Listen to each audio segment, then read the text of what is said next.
"John, wake up, it's time for work," yelled the wife as soon as I was putting my clothes on. I had a slight tear in my sleeve for pulling a bit too hard. I knew clothing just isn't always for me.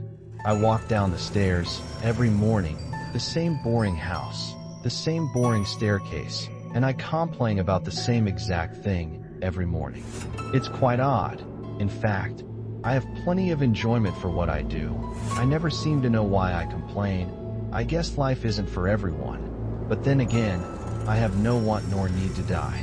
I just always think to myself that there's gotta be something in between, and perhaps there is. But as of lately, I seem to be contemplating these ideas as though it's truly a possibility. I guess I just don't know. "John, it's time to go to work. Wake up your lazy ass already." "Yes, darling. Please, let me finish getting dressed." My wife doesn't seem to understand my sentiment towards these ideas either. Every so often I pass by to her one of these thoughts, and she seems oblivious to even having an opinion. I guess it's just something I have to deal with. If only there was some other intellectual being within my life. Perhaps there is, but I just don't see it. I just can't seem to comprehend the way everyone else looks at life. I guess I'm just different, I don't know. "Alright, what time is it, Janet?" 7 o'clock, it's time for you to leave. "Bye honey, love you." I leave out the door and start my car. It seems even that has lost all meaning, my once prized possession in which I had bragged about to my high school community for having. I guess it just seems that I'm a bit depressed, but I'm not. This is definitely not depression, and if it was I think I would know. It just doesn't seem to click anymore. My life, my friends, my possessions, even my own mind feels like everything is useless. I guess I'm just too distraught about this. Maybe I should get to work. "Hey John, get to work, I'm not paying you for nothing." My boss was always like this. Never had any time for conversation. I don't know, it just seems a bit odd to me. I never really cared either. I just went day by day, attempting to excel at my occupation, not really caring what my boss or co-workers said or did. Minding my own business, I guess one could call it, and I'm sure many people do this.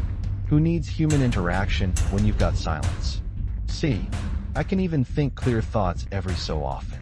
I jest. In full seriousness, I miss being able to socialize as I once did back in my junior days. Those were some times in which I would frolic free of any worries.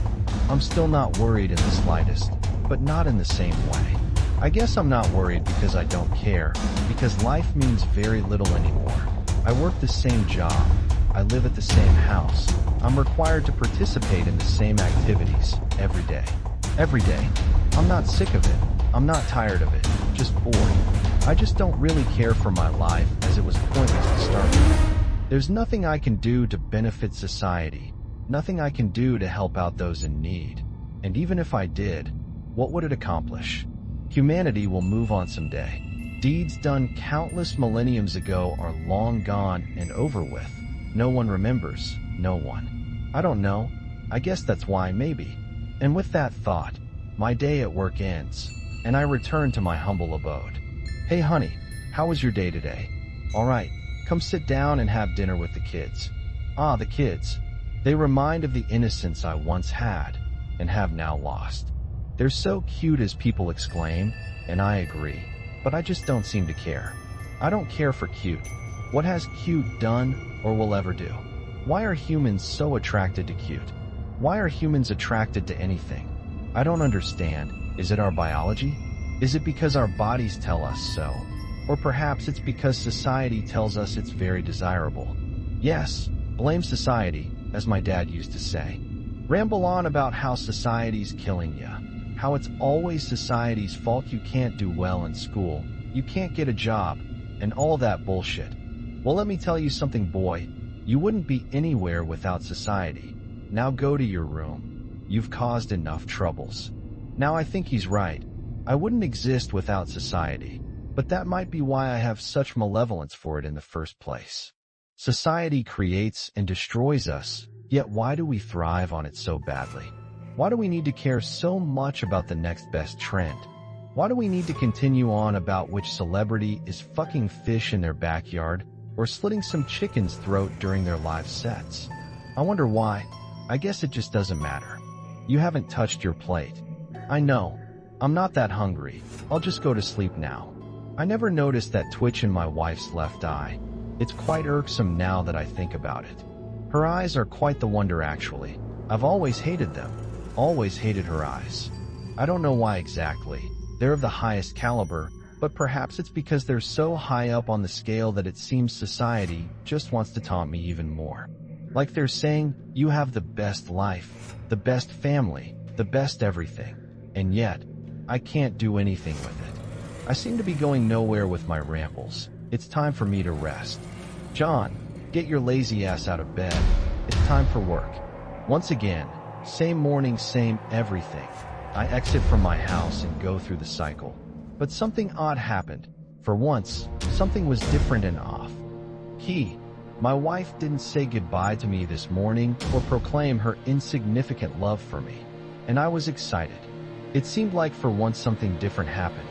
Meh, whatever, excitement only lasts so long. When I arrived at work though, my boss wasn't there to greet me. It seemed everyone thought he was out sick, so I went along with the crowd since this too had excited me. I decided to leave work early solely because my heart was pumping for a renewal.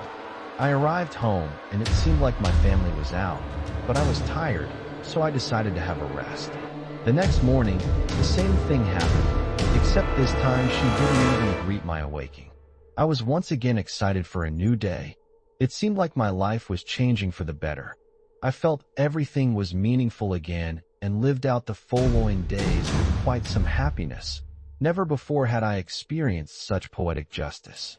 I wish everyone's life was just like this, as it would make society a much better place. A place where everyone could be happy.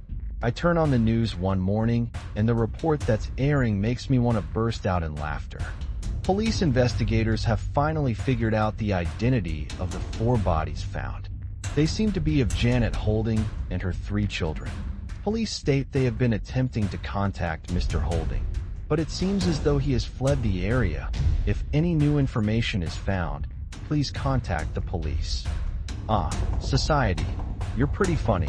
You've gotta love them old-fashioned jokes. I love old-fashioned jokes myself, I proclaimed. I look to my right and converse with the circular object atop of my decoration table.